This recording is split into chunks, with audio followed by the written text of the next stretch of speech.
His love has no limits. His power has no boundaries. And His grace has no measure.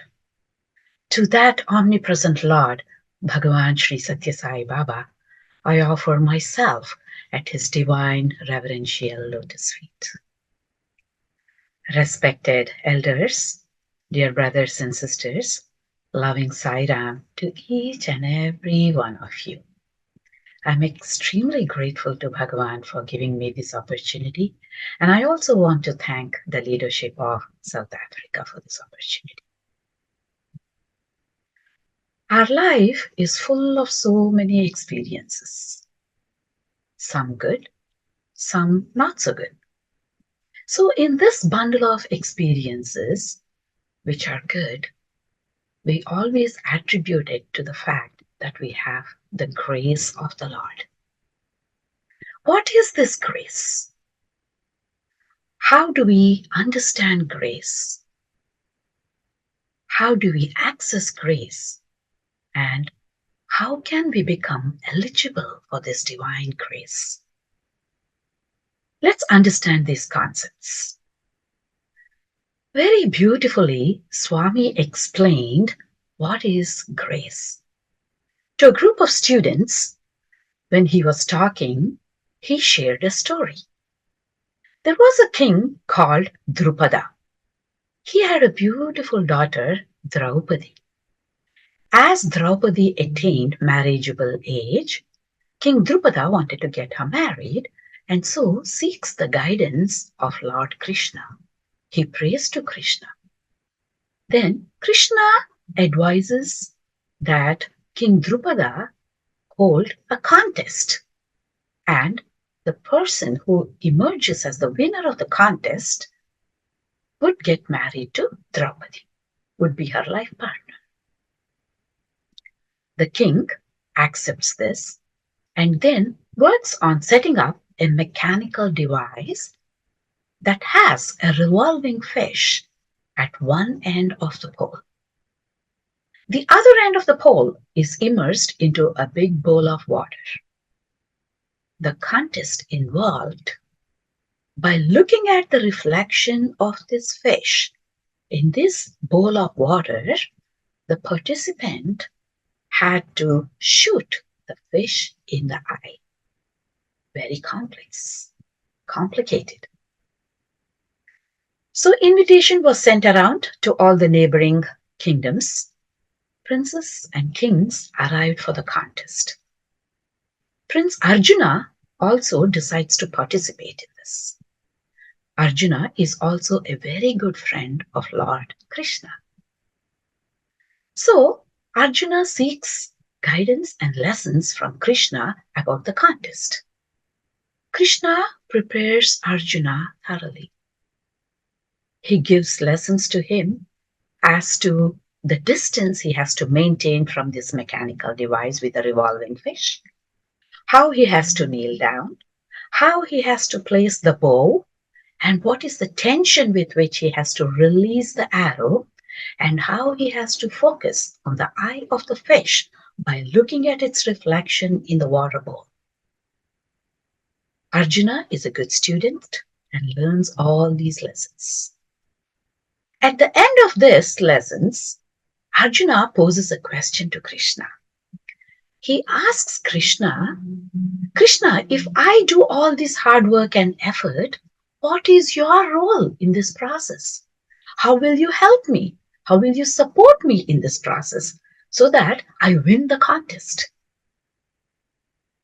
Krishna explains to Arjuna and tells him, Arjuna, all those factors that you cannot control, I will control them for you. Arjuna says, what is left, Krishna? Bow is mine, arrows are mine, hands are mine. I'm the one that has to focus on the eye of the fish. So what is it that you will be controlling? Then the Lord mentions, I will control the air in the room. I will control the bowl of water in the room. And I will control the earth. That these are the three elements that you cannot control, but I will control them. Arjuna says, what is there to control them? Lord Krishna explains, I will see to it that the air in the room is still so that the fish is revolving at a constant speed. I will see to it that there are no ripples in the bowl of water. I'll also see to it that your arrow that you shoot will not get deflected. So the air in the room, when it is still, all these factors will be taken care of. I'll also see to it that the water in the bowl is still so that you have the clear image of the fish in this water and there are no ripples in the water. I'll also see to it the earth, there are no tremors so that the bowl of water is still and then the fish is revolving at the right speed. So I will align all these factors in your favor so that you become successful and you become victorious and you emerge as a winner. Swami said, this is the grace of the Lord. Factors that we cannot control will be controlled by the Lord and they will be aligned in such a way so that we become successful. What a wonderful explanation. It's only our divine Lord who can explain things to us so clearly. Then, how can we access this grace? Swami said, in all the scriptures, there are three general paths that are given to any person who is seeking liberation. The first path is the path of service, karma marga. The second one is the path of wisdom, gnana marga. And the third is the path of devotion or bhakti marga. High school students from Prashanti Nilayam had an exhibition and they asked Swami to inaugurate the exhibition. Swami inaugurated the exhibition and there was an exhibit that depicted all these three paths. And Swami asked the student to explain the exhibit to him. So the student explained, Swami, the path of service is represented by a bullock cart. It is slow, but it is very safe. And the path of wisdom is represented by an airplane. It's extremely fast, very speedy, but also very dangerous. And the path of devotion is represented by a car, slow, steady, and very secure. Swami said, the car is the best, the path of devotion is the best, because bullock cart is too slow and the airplane is extremely dangerous. And if you fall, there is no getting up. How then can we be eligible for this divine grace? Students from the Institute of Higher Learning were always in close physical proximity of Bhagwan when he was in his form. They experienced a lot of kindness, compassion, and love from Bhagwan and would soak in his grace. So one of the students posed a question to Swami and asked Swami, Swami, how do we become eligible for all this, for all your grace, when we leave the portals of the university? Swami said, remember, recollect, and relive all these experiences where I have showered my grace on you. And remember them with gratitude, gratefulness, and thankfulness. And that is how you will ensure that more grace will flow and follow. So the student, after completing his education, went to his native place, landed in a wonderful job, got married to a beautiful young woman, very devoted wife, and then the couple were then expecting their newborn. The student was extremely delighted and prayed to Bhagavan. That very night, Swami spoke to him in his dream and gave him a lot of details about his newborn baby. The student wanted to record these details, but because of work pressure, family, then excitement about the new arrival, somehow this faded and he did not record the details of the dream. So with the newborn, he went to Prashanti Nilayam.